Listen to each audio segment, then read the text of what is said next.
right, here we are talking about the coronavirus again. Isn't everybody? Everywhere you go, it seems to be the one thing that everybody's talking about. A lot of people saying, maybe it'll bring the country together. I think to myself, wow, that's a tough way to bring the country together, don't you think? Anyway, people have been asking me a lot of questions about it, and I kind of wanted to reiterate some of the stuff that I talked about in today's podcast.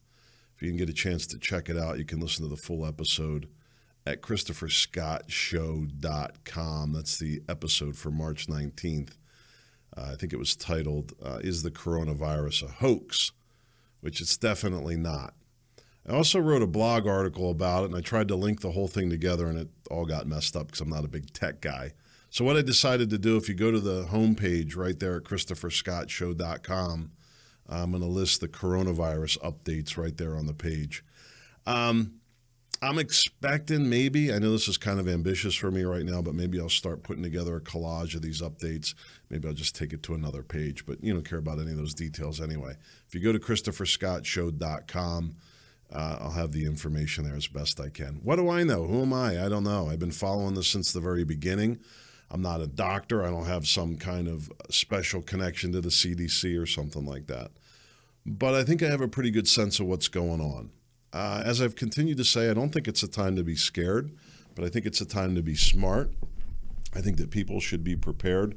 The basic precautions that I'm telling my family are to keep a little cash on hand, keep your cars fueled up, keep about 30 days food on hand if you can, and otherwise be smart. Wash your hands, stay away from other people, have a contingency plan for anything you're doing. Things are going to change quickly. That's my forecast. I don't have a crystal ball. I keep saying that. But I know this. I've been tracking the number of cases pretty closely here in the United States. And it took us 10 days to go from 100 cases to 1,000 cases. And at 100 cases, nobody really cared. It was here, but it was not really a big deal. At 1,000 cases, it was kind of the same thing. The government started freaking out, but people like myself were asking, what is the big deal? Well, the number of cases in the past 3 days doubled, and I expect that trend to continue at least for a little while. What does all that mean? Well, first of all, let me start with what the virus is. It definitely is not a hoax, all right? I put this information, you can read the full article there at ChristopherScottShow.com if you want to dig into it a little bit more. But here's what it says in essence. This virus was an animal virus. This exists. Apparently, the World Health Organization does their best to get ahead of them and track these animal viruses. Occasionally, one of these viruses will jump to a human host. And it usually kind of stops there. Maybe the infected animal might infect several people or even, many people in a community sense, but it can't go from human to human, and it kind of stops the spread of the virus. This virus early on, in what I'm told that scientists call a slippery virus, is a virus that has the ability to mutate, and in many cases mutate very quickly. And that's what happened. It mutated to become a human virus, which meant that it could be passed from human to human. And because it was never something that was introduced to humans before, we don't have any vaccines, we don't have any natural antibodies to this whole thing. But then something else happened. It mutated again. The virus string that we have here is not the same virus string that's in China.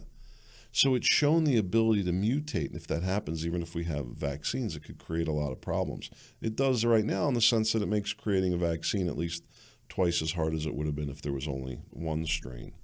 On top of that, so it's very contagious because we have no antibodies, and it's more deadly than other viruses, and they're finding that it's leaving lung damage in some of the patients. I don't believe that that's happening to everybody, but when you look at the overall mortality rate, and I'm not certain that I'm using that term exactly correct, but what I'm saying is all of the people who become ill and they have to go out of work and need some kind of care, and then that goes on to mean some people need acute care, and then of course some people die, and dealing with all that as a process begins to strain the system. It certainly is a shock that we weren't prepared for at all. To some degree we were, because we've dealt with medical needs and we have a certain capacity even to deal with emergencies. But this could potentially be on a scale that has never been seen before. So let's talk about that a second, which is the spread of the virus. There was a great video that was done by PBS, and I don't know that PBS is necessarily more credible than anybody, but it was a pretty good analogy, I think. And the analogy was this, and I have the full video also in the link at ChristopherScottShow.com if you want to check that out. Right on the cover page, I made it super easy for you. Just go to ChristopherScottShow.com, and you'll see the video right there on the homepage. I went through all this in detail from today's podcast, and then I have a link to the article. I'll leave that up at least for the foreseeable future, and maybe add to the information. But the PBS video, they use the analogy of lily pads in a pond. So suppose the number of lily pads you had was going to double every day, and you started with one. And in 60 days, the pond was going to be covered with lily pads. How much of the pond is covered at 59 days? If you're going to cover the whole pond. Some people think it would be 1/60th, a little piece of the pond. No, because the number doubles every day, the pond was only half full at day 59, which means at day 58, the pond was a quarter full. And at day 57, it was an eighth full. And at day 56, it was only a 16th full. And so the people that are watching the pond from day 1 to day 53, they say, what's everybody freaking out about? These lily pads aren't going anywhere. There's not many more. Yeah, we added a couple. It's springtime. We're getting more lily pads. What's everybody freaking out about? And then boom, boom, boom, boom. And they get smacked. And that's the case on this thing. I've been watching it carefully. It's happening. It's happening right now. I don't say that to be scary, and let me explain a second. We went from 100 cases to 1,000. I think the government knew at that point the real numbers were probably much higher. We haven't tested people. We don't know exactly how many cases there are. Other people would argue, well, that's why the number of cases went up. So now all of a sudden we're testing, and we're running out of test kits already. And Representative Crenshaw, I forget what she is now, guy with the patch. He did a great talk about this, why we don't have enough test kits. And he said, hey, it's not Trump's fault, it's not Obama's fault, it's not a Republican fault, it's not a Democrat fault. What happened is the initial test kits weren't working properly because of the regulatory process, which is a good one in most cases, didn't serve us well. It was causing delays, useful delays in normal circumstances to make sure that things like vaccines work properly or testing or whatever the case might be. In this case, they're saying, forget about the wait periods. We got to go right now. And they did that. They cleared the way to get that straightened out. So the test kits are coming, but some people would argue the only reason the number of cases are going up is because the tests are now being done. Either way, we're showing this massive spike in growth. Now, I said this is phase 2. Phase 1 really being from 0 to 100. Phase 2, I guess you could say, was from 100 to 1,000. And then 1,000 to 10,000 is phase 3. And that's not so bad. Going from 10,000 to 100,000, that's what happened in China. If that's phase 4, that's the next phase. We crossed 10,000 cases today. I expect us to hit 100,000 pretty quickly.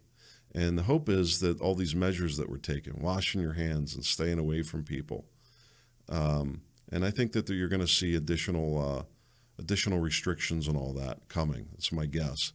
Hopefully it works. And we end up like China. We have, maybe 150,000 cases. We're able to contain this thing. Doesn't mean it's over because the virus is still going to be out there. It's not over in China. You still have about the same number of cases going on in China. So there's new people being infected. The rate isn't going up, and that's good. They've stabilized it. But the number of people, the overall number of people infected by it in China continues to increase. So it's still there. They're still having to take proper precautions. So anyway, I don't want to keep talking about this. I know there's a ton of information out there, but I did want to share some important things that I knew about it. And look, I'll just finish with this. Like I said, don't be scared, be smart. Follow the instructions that are being provided by your state and local governments. I can assure you this, having looked behind the scenes of all that, these are people that know what they're doing. They know what they're talking about. This isn't some kind of martial law thing. This isn't some kind of conspiracy theory. This is the real deal. And I think if people act appropriately, it will turn it into less of a big deal. And that's my hope in bringing this all up. Make it a great day. Warning. This podcast includes unapologetic logic and reason and may not be suitable for all audiences. In a world mouth full of nonsense. He's been called the voice of uncommon common sense. He sees the abnormal that many find normal. Author and award-winning speaker, he is Chris